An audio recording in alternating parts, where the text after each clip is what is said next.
बागेश्वर बाबा पहली बार एक ऐसे मुल्क में जा रहे हैं जहां 95% से ज्यादा मुसलमान रहते हैं। सोचिए, हर 100 में 95 लोग मुसलमान। वहां पर बाबा बागेश्वर का प्रोग्राम हो रहा है, तो सुनने कौन आएगा, कितने लोग आएंगे? लेकिन पंडाल की बुकिंग तो पहले हो चुकी है, क्योंकि बहुत सारे लोग बाबा बागेश्वर को सुनने का इंतजार कर रहे हैं। हर बार की तरह बाबा का शो हाउसफुल होने वाला है और बाबा की टोन बिल्कुल नहीं बदलने वाली। बाबा की एंट्री से पूरे मुस्लिम वर्ल्ड में तहलका मचा है, क्योंकि बाबा मुस्लिम मुल्क में जाकर बात करेंगे हिंदू की, सनातन की और हिंदू राष्ट्र की भी बात करेंगे, और उसी अंदाज में करेंगे जिस अंदाज में वो कहते आए हैं, करते आए हैं। मुस्लिम बहुल देश जैसे सऊदी अरब, कतर, यूएई, यमन, इराक, सब जगह चर्चा शुरू हो गई है कि आखिर एक मुस्लिम कंट्री में बाबा का वेलकम क्यों हो रहा है, इसके पीछे क्या वजह है। क्या मुस्लिम वर्ल्ड का मुसलमान भी बाबा को सुनना चाहता है? आप देखिए। हम पहुंच गए हैं लंदन के हिथ्रो में एयरपोर्ट पर। अब यहां से ओमान की यात्रा कर रहे हैं। बाबा बागेश्वर आ रहे ओमान, सुनकर बिलबिलाया पाकिस्तान। यहां से अब हम ओमान पहुंचेंगे, ओमान से फिर दुबई जाएंगे।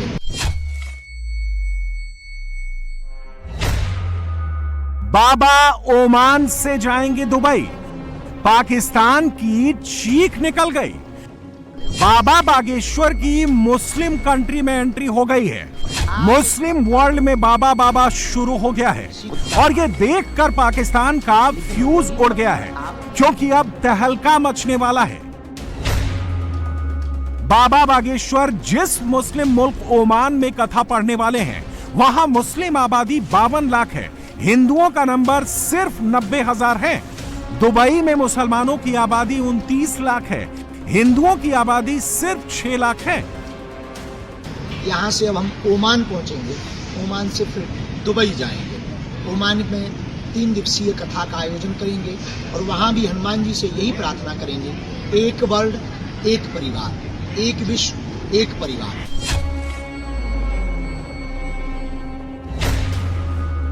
ओमान में बाबा बागेश्वर 28 जुलाई तक कथा वाचन करेंगे, सनातन से जुड़े लोगों को एक करेंगे।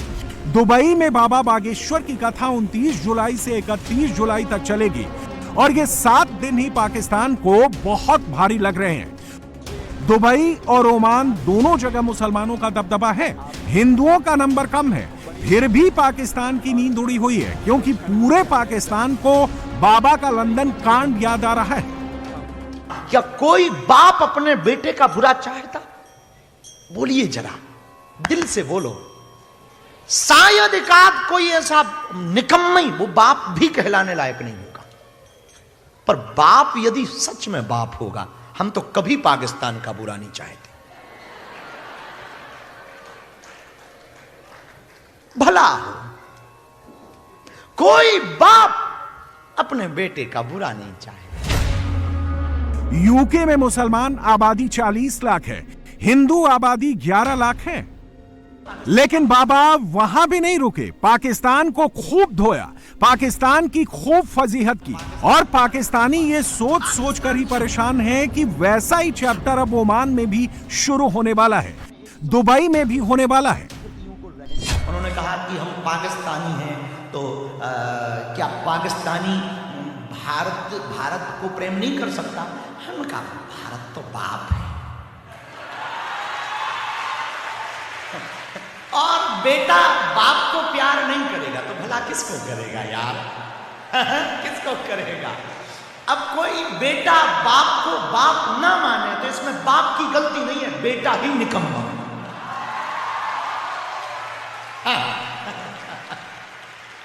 तो उनको बल्कि अच्छा लगा, पर बहुत पाकिस्तानियों को मिर्ची लगी। पर वो सब हमारे अपने हैं, हम तो वसुधैव कुटुंबकम वाले हैं। धीरेन्द्र शास्त्री लंदन में सनातन का जलवा दिखा चुके हैं। लंदन में जब एक पाकिस्तानी का सामना बाबा से हुआ तो क्या हुआ, ये देखकर ही पाकिस्तान में मातम पसर गया था। कट्टरपंथी मौलानाओं के सीने पर सांप लौट गया था। आप सब तो खुश नसीब हैं कि आप लोग सनातन में पैदा हुए। मैं मुस्लिम घर में पैदा हुआ, लेकिन स्टडी करके भगवत गीता पढ़ के मैं हिंदू हुआ हूँ। लंदन में बाबा ने जिस तरह सनातन का झंडा गाड़ा, पूरा पाकिस्तान बाबा रे बाबा करने लगा। तो सोचिए पाकिस्तान के बिल्कुल पड़ोस में जाकर दुबई और ओमान में सनातन की पताका लहराएगी तो क्या होगा। सोचिए ओमान में जब बाबा विरोधियों को फिक्स करेंगे तो क्या होगा। पाकिस्तान से लंदन की दूरी 6700 किलोमीटर है। लंदन में जब बाबा बोले थे तो पूरे पाकिस्तान ने ध्यान लगाकर सुना था, लेकिन अब बाबा पाकिस्तान के बिल्कुल करीब पहुंच चुके हैं। पाकिस्तान से दुबई की दूरी 1150 किलोमीटर है। पाकिस्तान से ओमान की दूरी 910 किलोमीटर है। अब बाबा बागेश्वर पाकिस्तान के बिल्कुल पास जाकर हिंदू राष्ट्र की बात करेंगे, सनातन की बात करेंगे, सनातन विरोधियों की बात करेंगे। और बाबा की बात सिर्फ हिंदू ही नहीं, मुस्लिम वर्ल्ड का मुसलमान भी सुनेगा। पहलगांव में धर्म पूछ करके मारा धर्म विरोधियों ने। बिगड़ैल औलाद के रूप में पाकिस्तान ने अपना बुरा चेहरा दिखाया, लेकिन अब ये 1971 का भारत नहीं बचा, 1965 का भारत नहीं है, ये 2025 का भारत है। घर में घुस करके मारा। और हम तो एक दिन बड़ा हंस रहे थे जब मिसाइलें छूट रही थी पाकिस्तान पे। हमने कहा बताओ, जब सिंदूर, अभी सिंदूर तो झांकी है, हल्दी मेहंदी बाकी है। आओ, जब सिंदूर इतना खतरनाक है कि कहां बम घल रहे पता ही नहीं चल रहा पाकिस्तान वालों को, है 9 जगह उड़ गए। तो जब बताओ सिंदूर में ये खतरा है तो मंगलसूत्र हल्दी में क्या होगा। पाकिस्तान को समझ लेना चाहिए कि खतरा लंबा है। हिंदुओं, एक बात तो समझनी पड़ेगी, अगर हम हिंदू एक नहीं होंगे, हम सब हिंदू एक नहीं होंगे, तो एक दिन तुम्हारे घर में घुस करके ये मारेंगे। अगर इन्हें मुंह तोड़ जवाब देना है तो भारत को हिंदू राष्ट्र बनाना होगा। बागेश्वर बाबा के प्रवचन में जब जब पाकिस्तान का जिक्र होता है, बाबा खूब मौज लेते हैं। प्रवचन में बाबा का एक एक डायलॉग रील बनकर पूरी दुनिया में घूमता है। और जब पाकिस्तानी बाबा की ये रील देखते हैं, बाबा को सुनते हैं, तो उन्हें मिर्ची लग जाती है। जब सानिया मिर्जा की शादी हुई थी पाकिस्तान में, भारी बवाल हुआ था कि बताओ इसे शर्म नहीं आती है, पाकिस्तानी शौहर पाया। लेकिन जब से सरकार ने कहा है कि 48 घंटे में भारत छोड़ो, इतनी सानिया मिर्जा मिल गई भारत में कि उनके शौहर पाकिस्तान में हैं, बच्चे भारत में हैं।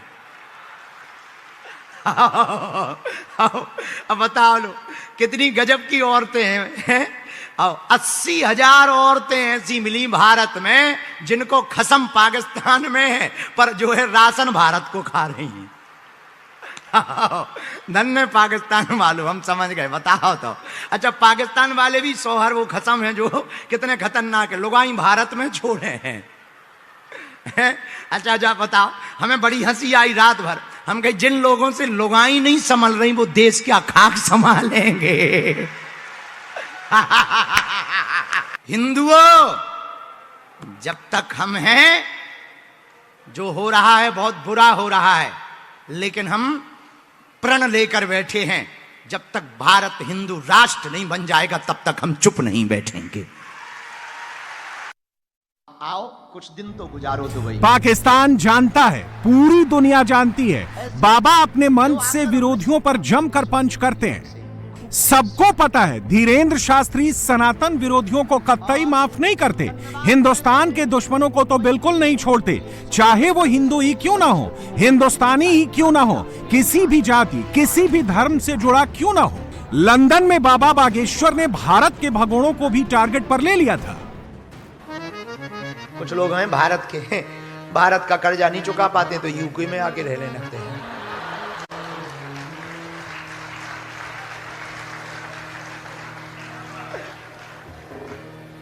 हम जाएंगे ही नहीं भारत। इकट्ठा करोड़ों लेके आगे जाने की जरूरत ही क्या है।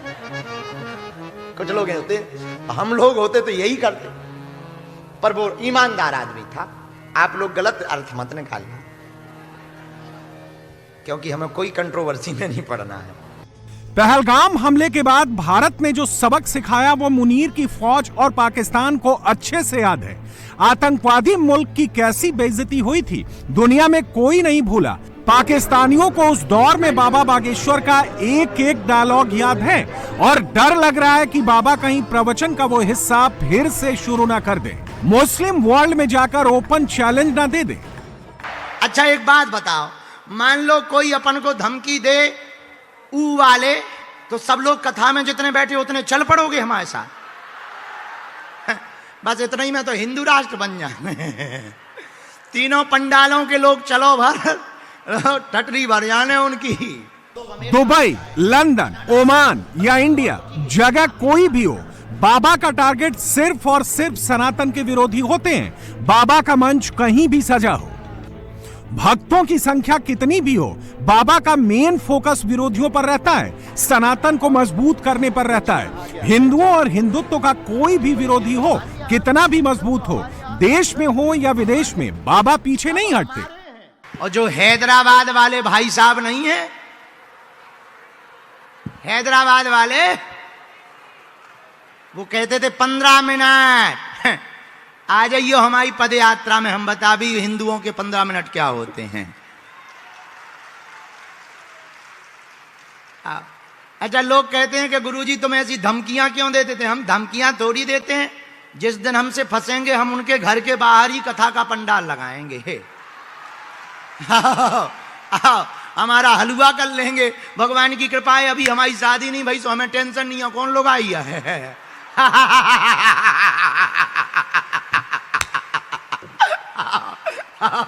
आओ, बाबा बैरागी आदमी हमारा करेंगे क्या, लेकिन जब तक जिएंगे हम खुजली से उनकी बरकरार रखेंगे।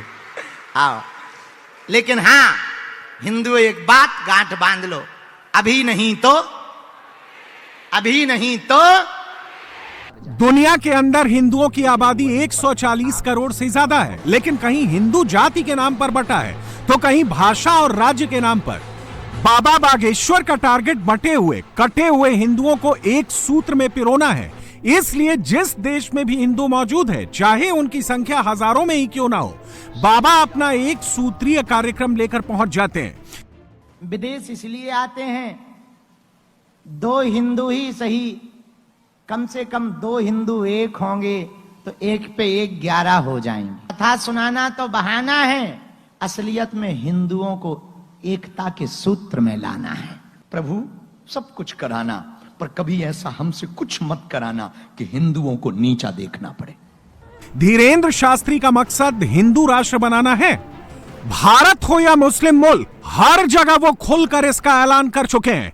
लोगों को लगता है कि बाबा बागेश्वर हवाई बातें कर रहे हैं, लेकिन सच ये है कि धीरेन्द्र शास्त्री हिंदुओं को कनेक्ट करके इस टारगेट पर तेजी से काम कर रहे हैं और कुछ दिन बाद ही वो सनातन का सबसे बड़ा रेला लेकर सड़कों पर उतरने वाले हैं। 8 दिन हमारे साथ चलने का तुम्हें मौका मिलने वाला है। हमारे साथ रुकना, हमारे साथ चलना और बढ़िया खूब नाचेंगे, खूब धूम मचाएंगे। दिल्ली से वृंदावन तक अक्टूबर के महीने में पदयात्रा करके बांके बिहारी को मनाएंगे और भारत को हिंदू राष्ट्र बनाने के लिए हिंदुओं को सड़कों पर लाएंगे। कश्मीरी पंडितों जैसा हाल नहीं देखना, बांग्लादेश जैसा हाल नहीं देखना, पहलगांव जैसा हाल नहीं देखना, मुर्शिदाबाद जैसा अगर तुम्हें हाल नहीं देखना अपनी दिल्ली में, तो एक उपाय है, जात पात भेदभाव के ऊपर उठकर, क्षेत्रवाद के ऊपर उठकर कट्टर हिंदू बनो।